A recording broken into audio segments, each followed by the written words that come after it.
Angiography एक test है जिससे आपको मालूम पड़ता है कि हमारे हार्ट की जो आर्टरीज है उसमें क्या ब्लॉकेजेस है। ये कोरोनरी एंजियोग्राफी होती है। इसी तरह से अलग अलग तरह की एंजियोग्राफी हो सकती है, जैसे ब्रेन की एंजियोग्राफी हो सकती है, पैर की नस आर्टरीज की एंजियोग्राफी होती है।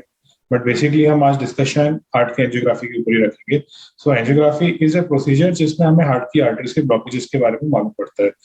जैसे बॉडी में हीमोग्लोबिन की मात्रा कितनी है उसके लिए सीबीसी की जांच होती है, उसी तरह से अपनी हार्ट की आर्टरीज में कितने ब्लॉकेजेस हैं उसकी जांच हमें एंजियोग्राफी के माध्यम से पता चलती है।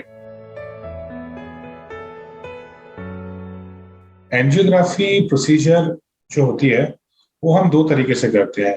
एक तो सीटी कोरोनरी एंजियोग्राफी होती है जिसमें हम सीटी स्कैन के द्वारा हार्ट की आर्टरीज के ब्लॉकेजेस को देखते हैं, जिसकी सेंसिटिविटी अराउंड 80 to 90% होती है।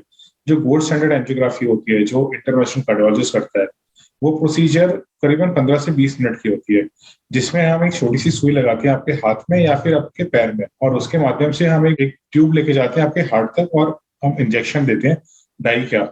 और हम वेरियस एंगल से हार्ट के एक्सरेज निकालते हैं जिसमें मालूम पड़ता है कि ब्लॉकेजेस कितने क्या है। तो ये प्रोसीजर बेसिकली 15 से 20 मिनट की होती है और इसमें हम 2 घंटे बाद डिस्चार्ज कर देते हैं पेशेंट को। एंजियोग्राफी के कुछ खास इंडिकेशंस होते हैं। जैसे कि अगर किसी पेशेंट को हार्ट अटैक आ रहा है तो उस केस में हम एंजियोग्राफी करते हैं ताकि हमें मालूम पड़ सके कि हार्ट की कौन सी आर्टरी में ब्लॉकेज है और उसका फर्दर इलाज कैसे हो सकता है।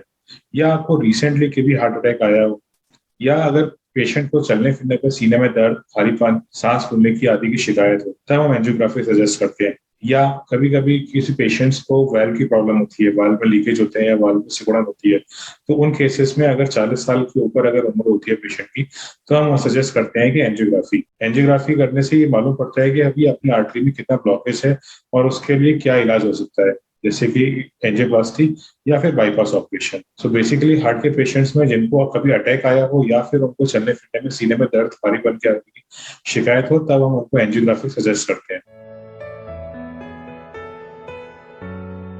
गाइडलाइंस जो पेशेंट को फॉलो करनी है वो, जैसे कि आपके डॉक्टर आपको बोलेंगे एंजियोग्राफी से पहले 2 घंटे आपको फास्टिंग रहना है। दैट मीन्स कि आपको ना पानी लेना है ना कोई सॉलिड फूड लेना है एंजियोग्राफी से पहले। एंड ये प्रोसीजर से पहले आपको वार्ड हॉस्पिटल में एडमिट किया जाता है। ये ओपीडी प्रोसीजर नहीं है कि हम चलते फिरता है और हमारी एंजियोग्राफी हुई। आपको एडमिट किया जाएगा वार्ड में, फिर आपके ब्लड टेस्ट होंगे जिसमें आपका हीमोग्लोबिन देखा जाएगा, किडनी फंक्शन टेस्ट देखा जाएगा, वायरल मार्कर्स देखे जाएंगे, और आपकी part preparation that is shaving होती है। जिस एरिया से आपकी एंजियोग्राफी होनी है, जैसे हाथ की एंजियोग्राफी, हाथ से एंजियोग्राफी होगी तो वहां पे शेविंग होती है और उसके बाद फिर आपकी एंजियोग्राफी होती है।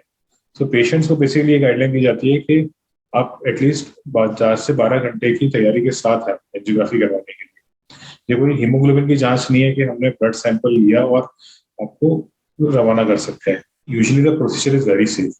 It takes around 15 to 20 minutes for the procedure to be done. लेकिन प्रोसीजर होने के बाद हम पेशेंट्स को एडवाइस करते हैं आपको एटलीस्ट 2 घंटे तक ऑब्जर्वेशन में रखें। ये 2 घंटे ऑब्जर्वेशन में रखने का मकसद ये होता है कि कभी कभी एंजियोग्राफी करने के बाद जो डाई की वजह से पेशेंट्स को फेब्राइल रिएक्शन हो सकती है, मतलब कि ठंड लगना, बुखार आना, ये सब रिएक्शंस हो सकती हैं। तो to be on a safer side observation के लिए आपको 2 घंटे तक रख सकते हैं वार्ड में। And after angiography patient can go home walking depending upon the condition of the patient. अगर पेशेंट की एंजियोग्राफी नॉर्मल है तो you can go home walking. And depending अगर आपके हार्ट में ब्लॉकेजेस वगैरह हैं तो आपको फर्दर ट्रीटमेंट के बारे में आपके डॉक्टर गाइड कर सकते हैं। एंजियोग्राफी कराने के भी रिस्क होते हैं। सी एनीथिंग जो भी बनी हुई है, जो भी डायग्नोस्टिक प्रोसीजर है या कोई भी ट्रीटमेंट है, वो हमेशा किसी ना किसी तरह के रिस्क के साथ तो आता है। कोई भी चीज 100% सेफ नहीं है। For example if you are walking on a road तो भी आपको एक्सीडेंट होने का रिस्क है। तो इसी तरह से एंजियोग्राफी के साथ भी कुछ रिस्क इन्वॉल्व होते हैं। जैसे कि फर्स्ट एंड फॉरमोस्ट के जैसे मैंने बताया कि एंजियोग्राफी की जो डाई होती है उसके अगेंस्ट एलर्जिक रिएक्शन होना, ये एक रिस्क इन्वॉल्व होता है जिसका इंसिडेंस ऑल्दो बहुत कम होता है, लेस देन 1% इंसिडेंस होता है इसका। सेकेंड थिंग इज जिस साइड से एंजियोग्राफी हो सकती है वहां पे खून का थक्का जमना, हेमाटोमा बनना, सूजन आना, ये कुछ रिस्क इन्वॉल्व होते हैं। थर्ड इज एंजियोग्राफी के टाइम पे हार्ट अटैक आना, एज इन के जो गाइड कैथेटर होता है उसकी वजह से भी कभी कभी बहुत ही कम केसेस में, मतलब लेस देन 1% केसेस में आर्टरी में ब्लॉकेजेस हो सकते हैं। जो कि टेम्पररी स्पैज़म होता है दवाई देने पे, जो कि चला जाता है। इसके अलावा ब्लीडिंग होना, ये कुछ रिस्क इन्वॉल्व होते हैं एंजियोग्राफी के साथ।